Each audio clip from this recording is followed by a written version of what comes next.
Hello. सो मेरे प्यारे बच्चों, आप सब कैसे हो? आशा है कि आप सब स्वस्थ होगे, मस्त होगे।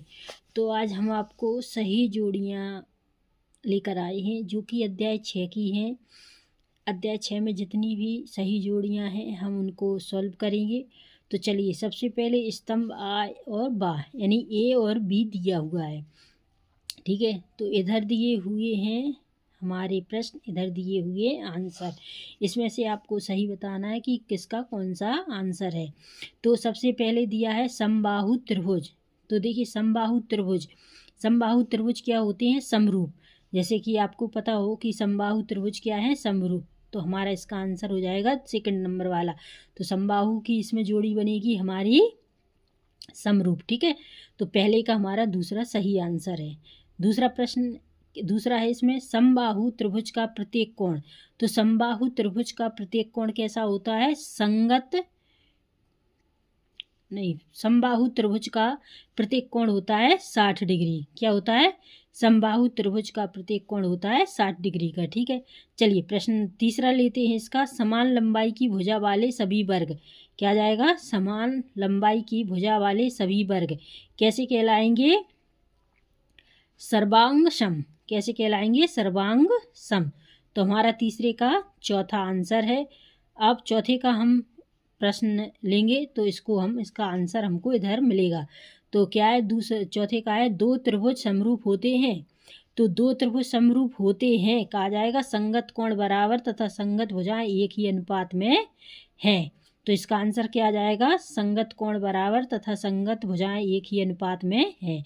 तो इसका ए हो जाएगा। अब हम पांचवा पढ़ते हैं, समान कोणिक त्रिभुज। तो पांचवें का आंसर क्या हो जाएगा? समान कोणिक त्रिभुज। अब पांचवें का जो बचा है वही होगा, है ना। 5 के 5 हैं तो 5 का क्या है? समान कोणिक त्रिभुज का आ जाएगा संगत भुजाओं का अनुपात सदैव समान होता है। क्या हो जाएगा? संगत भुजाओं का अनुपात सदैव समान होता है। तो ये हमारी पहली जोड़ी जो हमने बताई है, जो हमने सीखी है, उसको आप अच्छे से करना।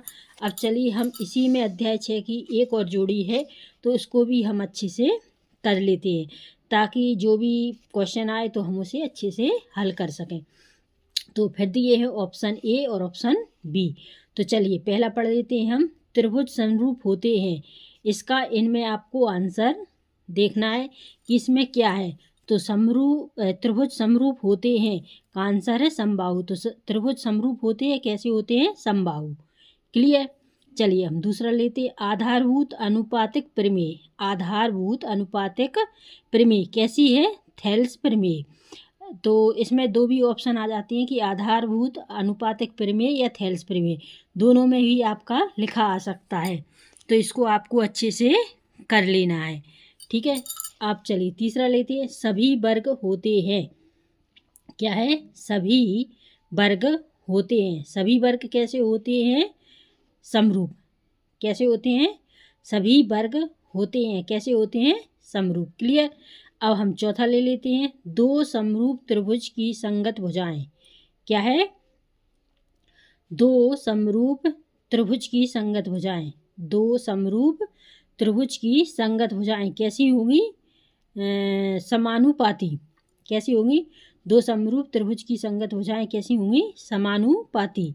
चलिए हम पांचवी जोड़ी बनाते हैं, त्रिभुजों की माध्यिकाएं।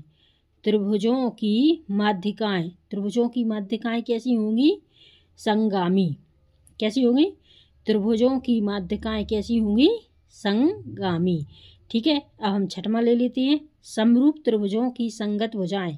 क्या जाएगा? समरूप त्रिभुजों की संगत भुजाएं। तो हमारे पास जो लास्ट ऑप्शन बचा है वही होगा आनुपातिक। हमारे पास जो लास्ट ऑप्शन बचा है वही होगा आनुपातिक। तो आज हमने अध्याय 6 की जो सभी जोड़ियां थी हमने आज आपको बताई, आपने सीखी और हमने समझाई। और अब अगर कोई भी आपको डाउट है, कोई भी प्रॉब्लम है तो आप हमसे कमेंट सेक्शन में पूछ सकते हैं। तो चलिए हम नेक्स्ट वीडियो में आपसे फिर मिलेंगे। तब तक के लिए नमस्कार, जय हिंद।